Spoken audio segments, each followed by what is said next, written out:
times while we were filming, and every time I would get to a page and I would think, oh, I don't even remember that part. And then I'd read a scene in the script and I'd think, when did that happen? And Elijah, who may or may not have actually read the books to this date, he had an encyclopedic knowledge of every sequence and everything. So, that was it. But I found out that Sam, eventually, after being the mayor of Hobbiton and having 16 children and on, he's one of the only hobbits who's given the privilege, the right to go to the Grey Havens. So he does. He wants to be with Master Frodo. Yeah, he's got to keep looking after him. Frodo will get up to no good in heaven too. Hello, right there. Yes, hi. Hi. If you had the opportunity to do a film adaptation of any other book of your choice, what would you do? The question for the folks at the back was if either of the gentlemen could do an adaptation of another book on film, what would it be? Well, it's funny that you ask.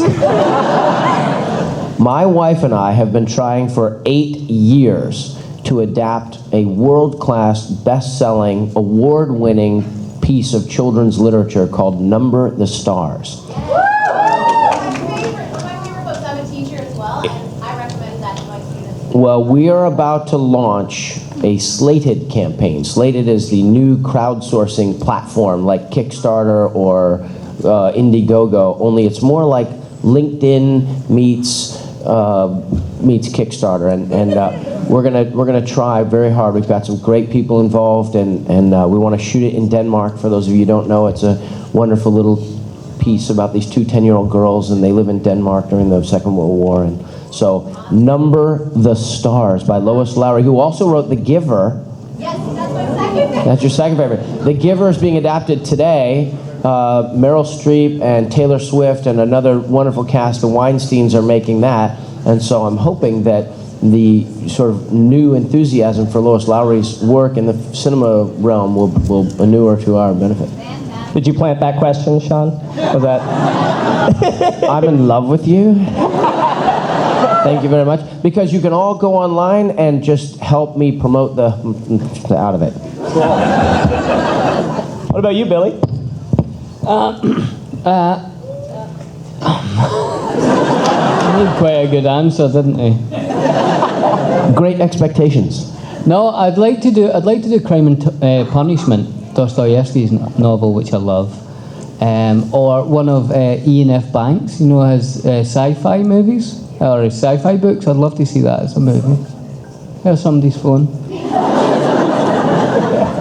Can't be Ian Banks. It's my agent. On the subject of books, Billy, I read online, and who knows if it's true because it was on the internet, but I did read that as a teenager you worked at a bookbinding company that bound, among other works, the Lord of the Rings trilogy. Is that true? That is true. And we also made the Master and Commander books before I did the movie. Yeah. So I used to work in a printers, and we used to print those books. And I never read Lord of the Rings until I did take it on holiday, and I dropped it in the pool. Honestly. Before you got the gig? Before you got the part? So I hadn't read it until I got the gig, and then I thought, oh, I better read this now. So then I did read it. Yeah. But so you understood it, which is yeah, I did. I skipped some of the songs, to be honest. Well, that's ironic that you skipped the song. Can you talk about writing the song for Return of the King? Yeah. So that song at the that started because of karaoke, which most great stories start with karaoke.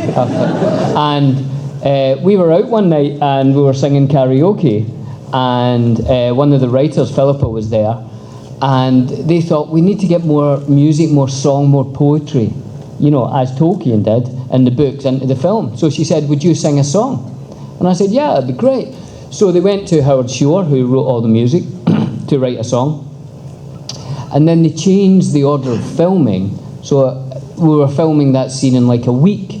And Howard Shore obviously was busy writing all the other music for the film. So they said, could you write something? So I wrote a couple of melodies to a Tolkien poem, and went round to Philippa's house, and Pete was there, and played it to them, and they picked one, and then we recorded it like the next week. Cool. Yeah, and it was in a room like this because it was Minas Tirith. It was huge, so the sound wasn't great. So we had to re-record it, and we re-recorded it in Abbey Road. And I'm a huge Beatles fan, so that was just like that was a dream come true. It was great. And lots of great clips of you playing it live online too. Edge of the Night. Yeah. Oh yeah. Another question from the floor at the back. Hello, sir.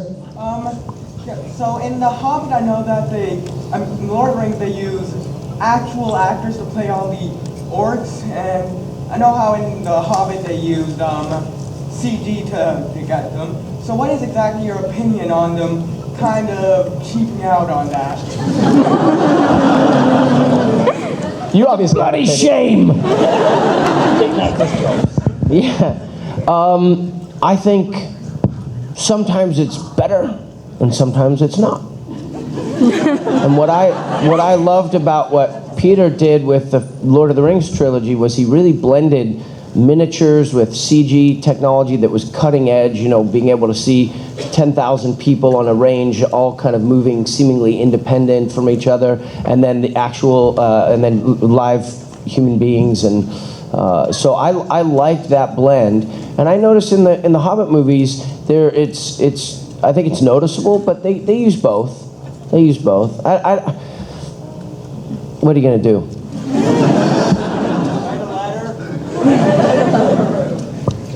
The one from the floor on the side here. Hello.